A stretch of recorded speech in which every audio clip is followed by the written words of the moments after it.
कि शुगर की बीमारी होती क्यों है?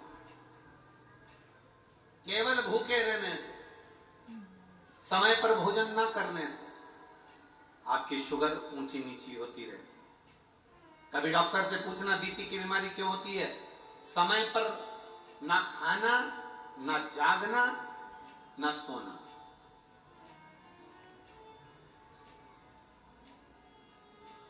दुनिया का सबसे सुखी व्यक्ति कौन है?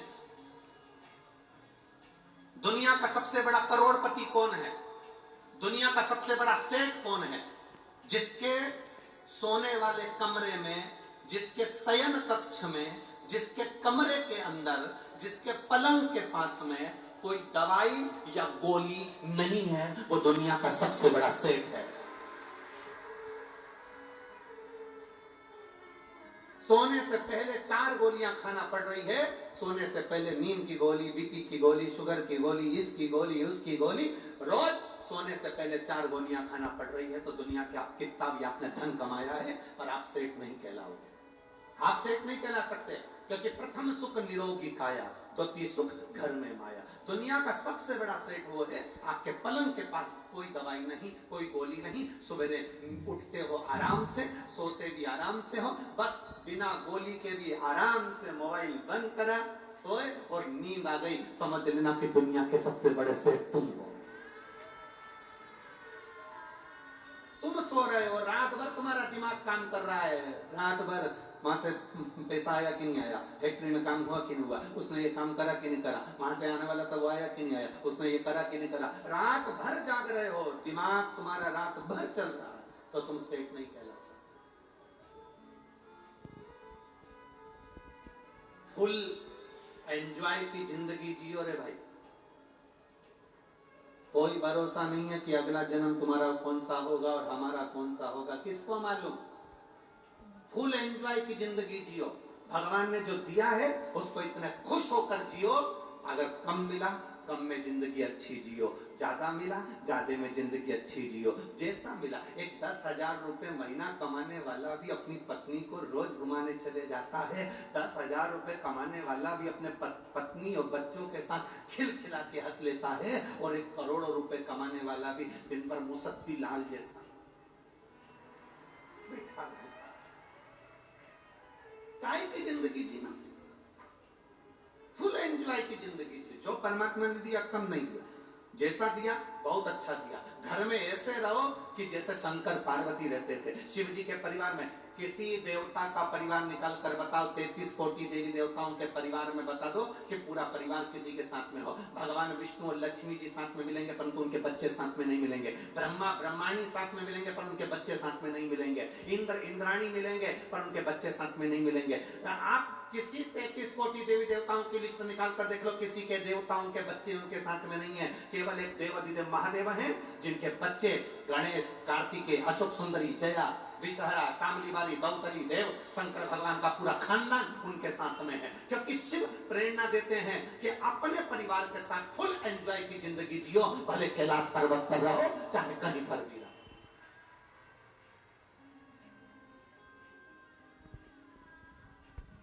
ये शिव प्रेरणा दे रहा है कि अपने को, अपने जीवन को कितना खुश जीना, अपने को अपना जीवन कितना आनंदमय जीना, अपने को अपना जीवन कितना आनंदमय बनाना है, अपने ऊपर निर्भर करता है। 6 वर्ष की अवस्था माता रुक्मणी जी की, मात्र 6 वर्ष की अवस्था, और 6 वर्ष की अवस्था में माता रुक्मणी जी ने भगवान कृष्ण को अपना पति मान लिया। आप इस कथा के पंडाल में बैठती हो और हम बोलते हैं बोलबम का नारा है और बाबा ये सहारा है। बाबा एक सहारा का मतलब ये है कि आप भोलेनाथ जी को अपना पिता मान लो, भोलेनाथ जी को अपना इष्ट मान लो, भोलेनाथ जी को अपना सखा मान लो। भगवान शंकर को अपना इष्ट, अपना सखा, अपना पिता, अपना बाबुल, अपना बाबा मानकर हम अपने दिल की बात भोलेनाथ जी से कर सकते। उसका मतलब ये है।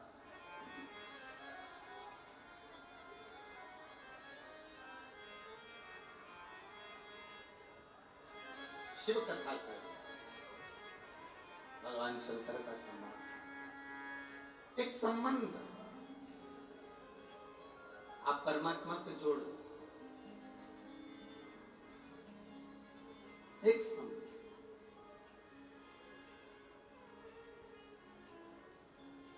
और नाता एक राम जी से दूजा नाता तोड़ दे, रिश्ता एक श्याम जी से दूजा रिश्ता छोड़ दे।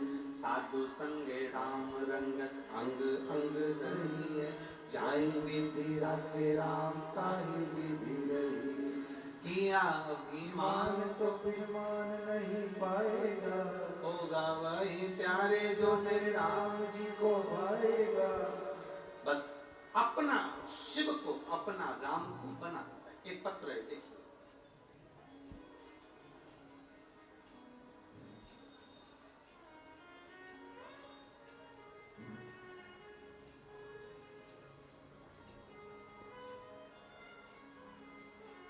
मिसो रोनाली परेश राउत, यशोदा नगर, अंबा नगरी, अमरावती की रहवासी हूँ। मेरा मोबाइल नंबर ये है। कहीं बैठी हैं? आप ही हैं? नहीं, एलईडी बंद हो गई है। एलईडियां चालू करिए सारी। एलईडी वाले एलईडी चालू करें सब जगह की। मैं सो रोनाली परेश राउत, यशोदा नगर, अंबा नगरी, अमरावती की रहने वाली हूँ। मेरा मोबाइल नंबर है। कहीं बैठी हो तो हाथ हिला सकती हैं।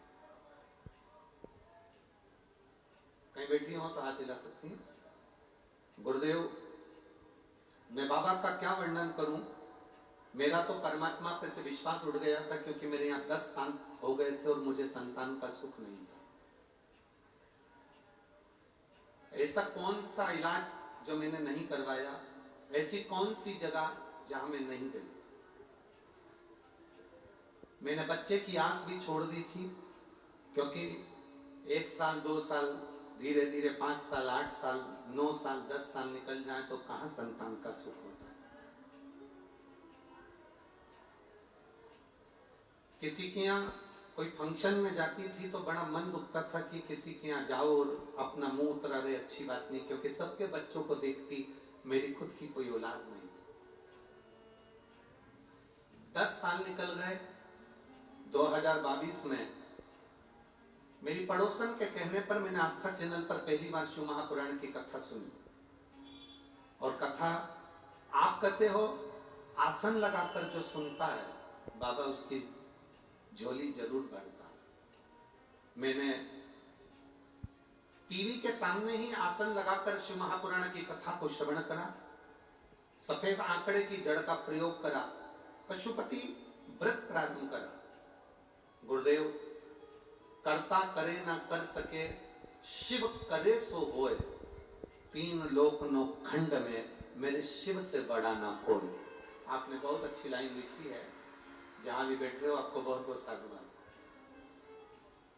गुरुदेव, कुछ समय के बाद फिर मेरी तबीयत खराब हुई। तबीयत खराब हुई, हम घर का इलाज करते रहे, स्वास्थ्य ठीक करते रहे, पर बाबा तो बाबा है। पशुपति व्रत करती रही और मेरा स्वास्थ्य बेकार चलता रहा। पर गुरुजी ऐसी कृपा हुई, जब तबीयत ज्यादा ही खराब हुई तब हॉस्पिटल दिखाया तो मालूम पड़ा कि मेरे बाबा ने मेरा गर्भ ठहरा दिया, मेरे गर्भ ठहर गया। पर दुख एक था, जांच करने पे मालूम पड़ा कि बच्चे की धड़कन नहीं आई है। जब बच्चे की धड़कन नहीं आई, सोनोग्राफी फिर करवाई। सोनोग्राफी कराने के बाद में फिर वापस बताया कि बच्चे की धड़कन नहीं है, इस बच्चे को तुम मत रखो, ये बच्चा नहीं रखना तुम। पर मेरे 10 साल के बाद तो गर्भ ठहरा था गुरुदेव। मैंने उस बच्चे को रखा। धीरे धीरे करते करते जब जब सोनोग्राफी कराने जाते थे तब तक डर लगता, जाने का मन नहीं करता, तो कई सोनोग्राफी तो मैंने कराई नहीं। अब धीरे धीरे धीरे धीरे करते करते 7 महीने हो गए तो एक सोनोग्राफी और कराने का मन, डॉक्टर कहते रहे कराओ, तब सोनोग्राफी कराई। पर उससे पहले मैंने पूरे 6 महीने बाबा पर चढ़ा हुआ जल पिया और बेलपत्र खाई बाबा की कृपा का मैं क्या गुणगान करूं गुरुदेव। बाबा की कृपा से 26 जुलाई 2023 को मेरे यहाँ संतान की प्राप्ति हुई और मैं बाबा को यहाँ धन्यवाद देने के लिए आई, जिसका फोटो मैं लगा रही हूँ। आप टीवी पर उस बच्चे का फोटो भी देख सकते।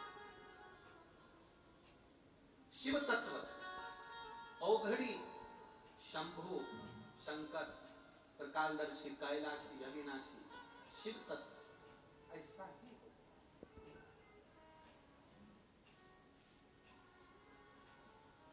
खाली जाता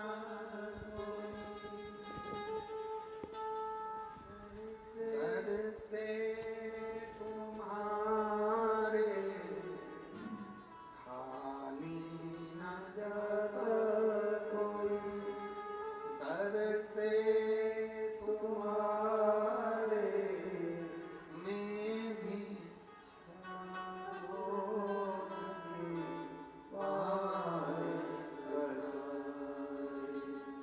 अपने लगा लो गिरा रहा हो, उठा लो बोले अपने दर से अब इसको नकारो, गिरी जा रही हो, उठा लो। शिव कथा कर रही है। रुक्मणी जी ने 4 बार भगवान कृष्ण से विवाह कर लिया। पहला, अब आपको बताना है 4 बार के विवाह। पहला 6 वर्ष की अवस्था में, दूसरा बोलते जाओ जब पत्र लिखा तब, तीसरा जब भगवान कृष्ण रुक्मणी जी को हाथ पकड़कर गोदी में उठाकर रथ पर बिठाकर द्वारका ले गए तब, और चौथा द्वारकापुरी में पहुंचने के 4।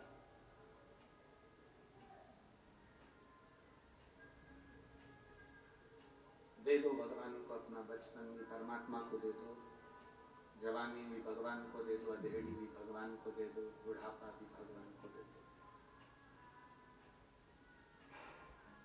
समर्पण, पूर्ण समर्पित।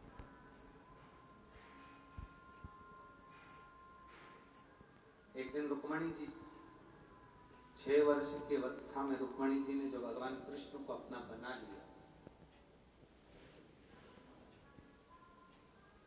आज पिता विदर्भराज भीष्म जी से कहकर रुक्मणी जी ने पिताजी से कहा, पिताजी मेरे दादा परदादा शिव की भक्ति में डूबे रहे,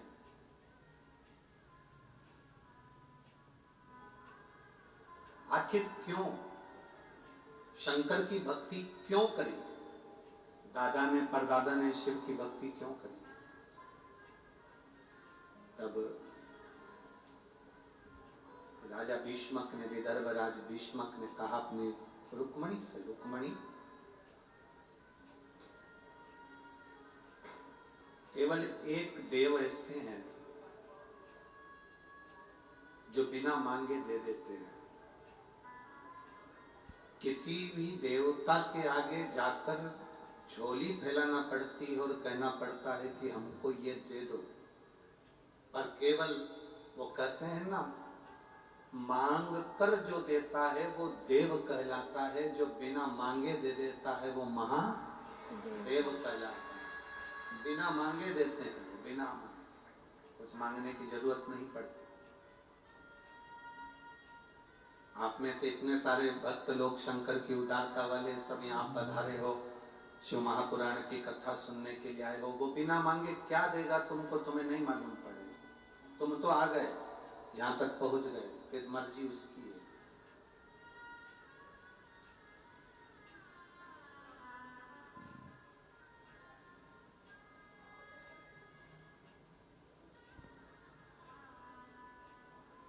फिर उसकी मर्जी, वो क्या देगा क्या नहीं देगा, ये उसके ऊपर निर्भर करता है।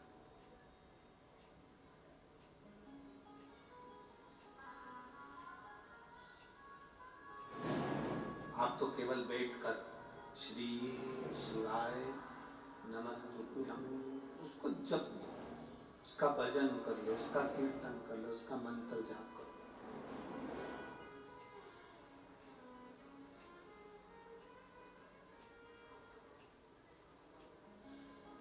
माननीय विधायक जी आज कह रहे थे, श्री रवि जी राणा जी,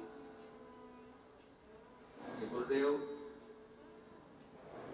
कल कुछ बुजुर्ग महिलाओं जा रही थी तो हमने अपनी गाड़ी में उनको बिठा कर यहाँ जब लेकर आ रहे थे तो हमने बुजुर्ग माताओं से, बूढ़ी बूढ़ी माताओं से पूछा कितनी उम्र है तुम्हारी, तो उन्होंने कहा 78 साल की उम्र, 78।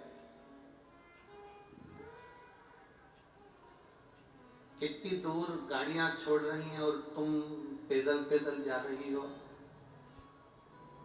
कितनी परेशान हो जाओगी ना। तो विधायक जी कह रहे थे, उस माँ के मुख का शब्द था गुरुजी, वो माँ कह रही थी ये तो 5 किलोमीटर है, 50 किलोमीटर भी होता तो मैं पैदल जाती कथा को सुनने के लिए।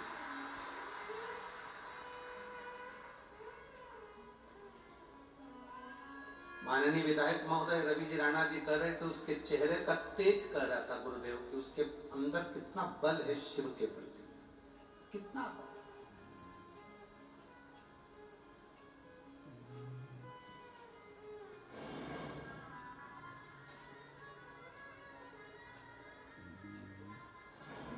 कल माननीय सांसद महोदय नवनीत जी राणा जी से हमने पूछा कि आप कथा के पंडाल में रहते हो, आपका कुछ अनुभव, आपका कुछ अनुभव। माननीय सांसद महोदय श्रीमती नवनीत जी राणा जी कह रही थी कि गुरुजी 2 दिन से मैं भोजनशाला में जब भोजन बनाने के लिए जाती हूँ, रोटी बनाने के लिए सबके साथ बैठकर जब रोटी बनाती हूँ, उस समय पर ऐसा महसूस होता है कि वो रोटी किसी व्यक्ति के लिए नहीं बन रही है, वो रोटी स्वयं देवाधिदेव महादेव के लिए बन रही है। ये अनुभव है भीतर का, ये भीतर का अनुभव।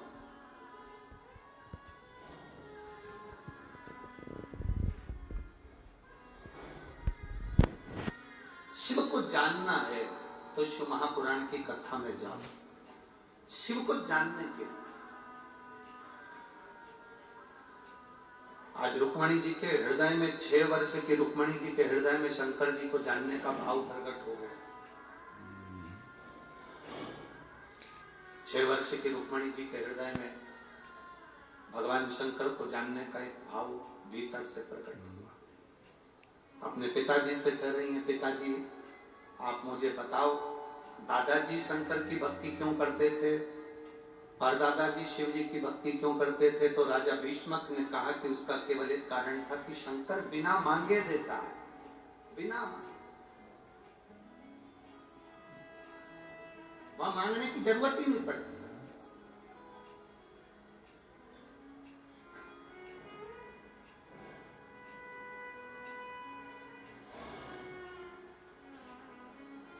पीछे की एलईडियां चालू करवाइए उस वाले पंडालों की, और पीछे की आवाज भी बढ़ाइए।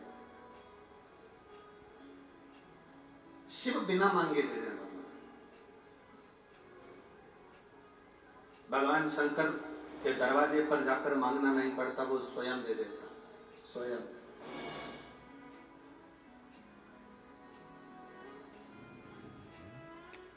आज हम गाड़ी में कह रहे थे कि पूरी दुनिया में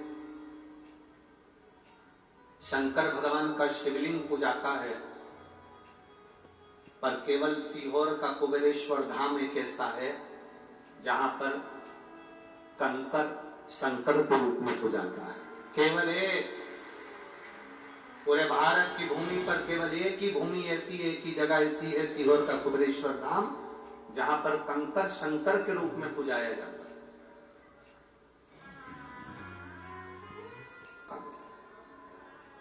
रुक्मणी जी कह रही हैं आप बताओ।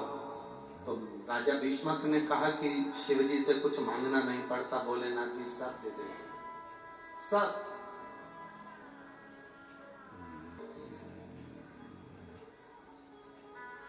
रुक्मणी जी के भीतर एक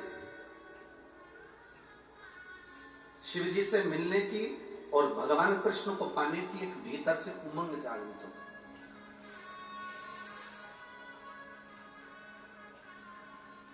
हमने कई बार कथाओं में कहा कि सुख और उम्र, आप लोगों ने कथाओं में सुना होगा, सुख और उम्र इन दोनों की हमेशा दुश्मनी रही है, इन दोनों की आपस में बनी नहीं। किस किस चीज की नहीं बनी? बोलो बोलो, जम के बोलो जरा। सुख और उम्र, उम्र मतलब हमारी आयु, उम्र, इन दोनों की कभी नहीं बनी। आपस में दोनों का झगड़ा, इन दोनों की अंटी रहती है, हमेशा दुश्मनी रहती है। किस किस चीज की? बोलते जाओ, जम के बोलो जरा। सुख और उम्र। जब सुख आता है तब उम्र चली जाती है, जब उम्र रहती है तब तक सुख पकड़ने की कोशिश करते हैं। अब मिलेगा, बहू आएगी सुख मिलेगा, गर्म रोटी देगी सुख मिलेगा। हम सुख को पाने का प्रयास करते हैं और गर्म रोटी तो नहीं मिलती, पर गरम गरम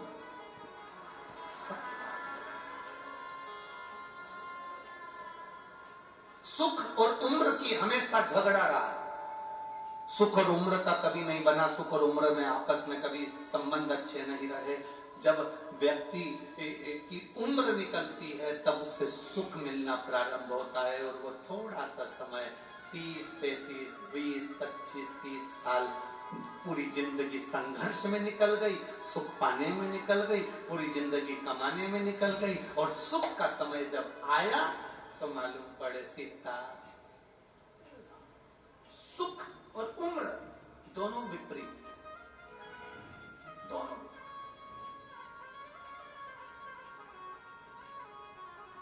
सुख पाने के चक्कर में दुनिया के लोगों की पूरी उम्र चली जाती है, और जब उम्र चली गई तब सुख मिला तो क्या फायदा? बोलो री जी, सही है कि गलत है?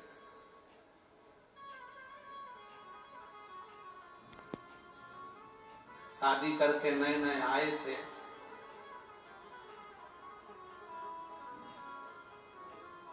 विवाह कर नए नए पधारे थे। अब नए नए तुम शादी कर आए थे, विवाह कर आए थे,